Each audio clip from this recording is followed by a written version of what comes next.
எங்களிடம் Sun Direct, Airtel, Tata Sky, டிஸ்டி மற்றும் வீடியோகான் டிடிஹெச் ஃபுல் செட்டாகவும், Sun Direct, Airtel, Tata Sky, டிஸ்டி மற்றும் வீடியோகான் டிடிஹெச் பாக்ஸ் மற்றும் இன்டர்நெட் மட்டும் பயன்படுத்தி பார்க்கக்கூடிய வகையில் ஸ்டிக் மற்றும் பாக்ஸ் அவைலபிள்.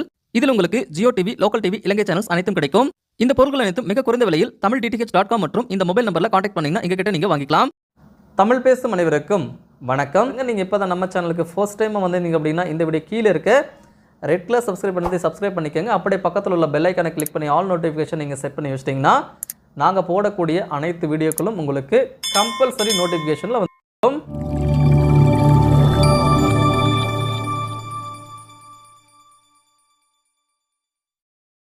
உங்கள் டிடிஹெச்சில் எல்என்பியோட ஹோல்டர் மட்டும் உடஞ்சி போச்சு அப்படின்னா நீங்கள் டிடிஹெச்சை மாற்ற தேவையில்ல.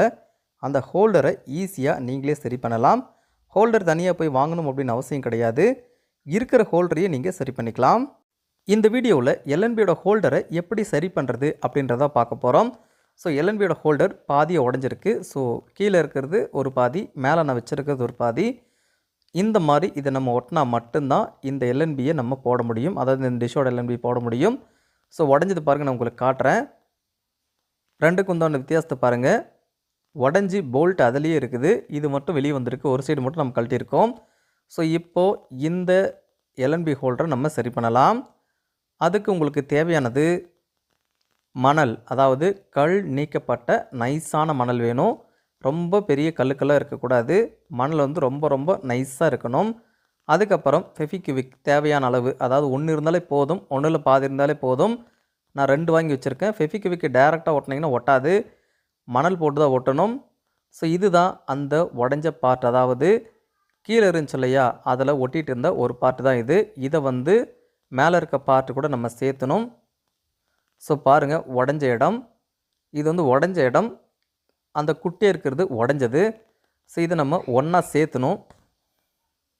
ஃபெவிக்விக்கையும் மணலும் யூஸ் பண்ணி இதை ஒன்றா நம்ம ஒட்டிட்டோம். இது நீங்கள் டேரெக்டாக ஃபெவிக்விக் மட்டும் வச்சு ஒட்டினீங்கன்னா கண்டிப்பாக ஒட்டாது.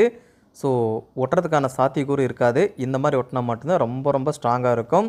ஸோ அதனால் கஸ்டமராகிய நீங்கள் இந்த எல்என்பி ஹோல்டர் உடஞ்சிருச்சு அப்படின்னா புது டிஷ் வாங்க தேவையில்ல, புது ஹோல்டர் வாங்க தேவையில்ல. ஹோல்டர் வந்து தனியாகவும் கிடைக்காது. ஸோ இப்போ பாருங்கள், சூப்பராக செட் பண்ணி முடிச்சிட்டேன். இதில் இந்த நட்டுமே போட்டு முடிச்சிட்டேன். ரொம்பவும் டைட் பண்ணிவிட்டேன். அப்பயுமே இது உடையில. சிக்னலும் வந்து சூப்பராக கிடைக்குது. உங்களுக்கு நான் கடைசி ஆட்டி கட்டுறேன். இதோட சிக்னல் பாருங்கள். ஸோ இந்த டிஷ்ஷு பார்த்திங்கன்னா ரொம்ப ரொம்ப கீழே அடிச்சிருக்கிறதுனால சிக்னல் இன்றைக்கி கம்மியாக தான் கிடச்சிது. ஆனாலுமே இதே எல்என்பியிலே நம்ம சிக்னலை கேப்சர் பண்ணி படம் வர வச்சாச்சு. இந்த கஸ்டமருக்கு படம் சூப்பராக ஓடுது. ஸோ இது வந்து நம்ம இப்போ டாடா ஸ்கையில் பண்ணியிருக்கோம். ஸோ பாருங்கள், சிக்னல் குவான்டிட்டியை காட்டுறேன். அதாவது டாடா ஸ்கை டிஷ்ஷில் சன் டைரக்ட் டைரக்ஷன் பண்ணியிருக்கோம். ஸோ சன் டைரக்டோட சிக்னல் குவான்டிட்டி பாருங்கள். மேலே பார்த்தீங்கன்னா 81 காட்டுது, கீழே 64 காட்டுது. இந்த மாதிரி உடஞ்ச எல்என்பி ஹோல்டரை நீங்களே சரி பண்ணிக்கலாம். ஸோ பாருங்கள், ஆட்டுறேன், ஆடவே இல்லை, எந்த ஒரு இஷ்யூஸும் கிடையாது. இது போன்ற டிடிஹெச் தகவல்களுக்கு கண்டிப்பாக நம்ம சேனலை சப்ஸ்கிரைப் பண்ணி வச்சுக்கோங்க. நன்றி.